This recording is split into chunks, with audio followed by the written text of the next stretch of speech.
I was 17 the summer it happened, but I still remember every sound, every breath, every piece of gravel that crunched beneath my shoes that night.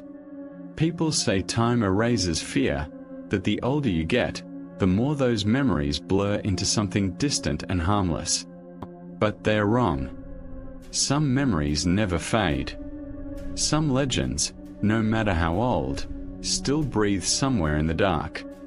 The Hook Man wasn't just a story whispered around campfires. He was real. I know, because I met him. It started back in 1967, in a small Midwest town called Clear Lake, tucked between endless cornfields and a two-lane road that stretched straight into nowhere.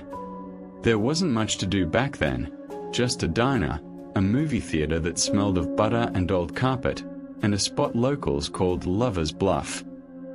It was just a turnout near the woods, where teenagers parked their cars and talked, or kissed, or did whatever teenagers did when they thought the world couldn't see them.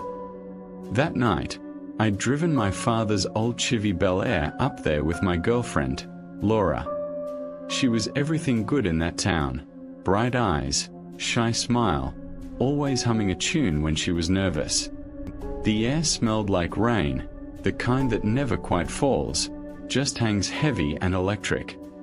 We sat there, listening to the radio, Elvis fading out, static creeping in. Then, the announcer broke through with a news bulletin. 2 people had been found dead off Route 9. Their car still running. Doors locked. And, according to police, a metal hook lodged into the handle of the passenger side door. The announcer warned people to stay home, to avoid dark roads. I remember Laura's face, half lit by the dashboard glow, half in shadow. She said, "Let's go home, please." I laughed, trying to hide the shiver crawling up my spine. It's just a story, sweetheart. Probably some prank.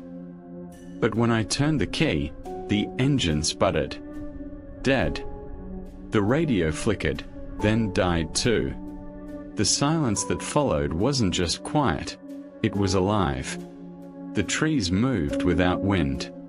Somewhere far off, something metallic clinked. Laura's hand found mine, cold and shaking. We sat like that for minutes, maybe more. Then came the scratching. Slow, deliberate, metal against metal. It came from the back of the car. I froze. Laura whispered, "What's that?" But I didn't answer.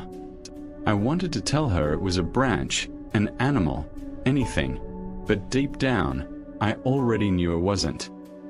I looked out the rearview mirror and saw nothing. Just blackness, thicker than night. The scratching grew louder. Something was circling us. Then, tap, tap, on the trunk. Laura screamed.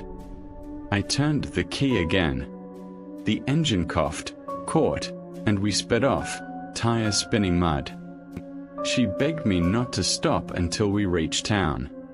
When I finally pulled into her driveway, we sat there for a moment, breathing hard. I walked her to the door, tried to laugh it off, told her I'd see her tomorrow. But as I reached for my door handle, I saw it. Hanging there. A rusted metal hook. Stained dark. Torn from whatever hand once held it.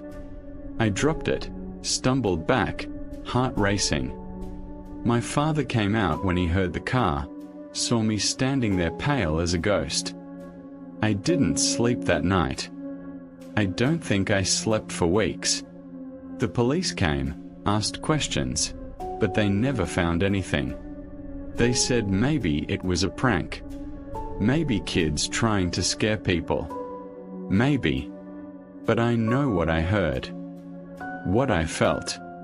The weight of that hook, cold in my hand. Years passed. The town changed. The bluff got closed off after too many disappearances. They said it was for safety, but everyone knew. Parents told their kids the story to keep them home after dark.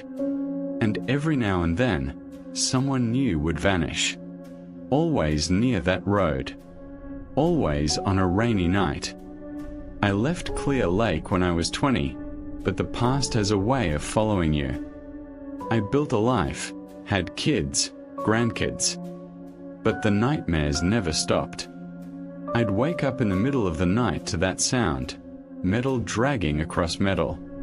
Some nights I'd check the locks twice, 3 times. Some nights, I swore I saw a figure on the other side of the window. Then, last winter, I went back. I don't know why. Maybe guilt.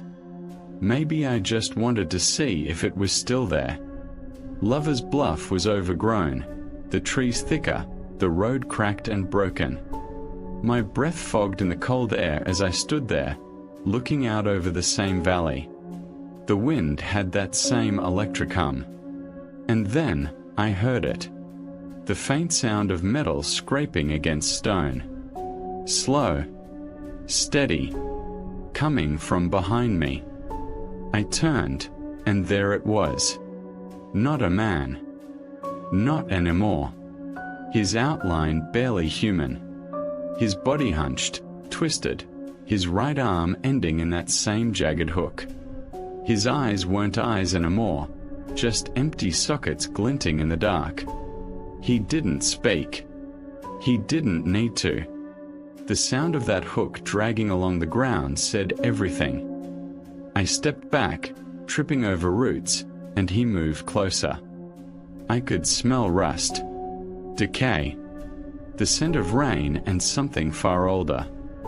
I wanted to run, but my legs wouldn't listen.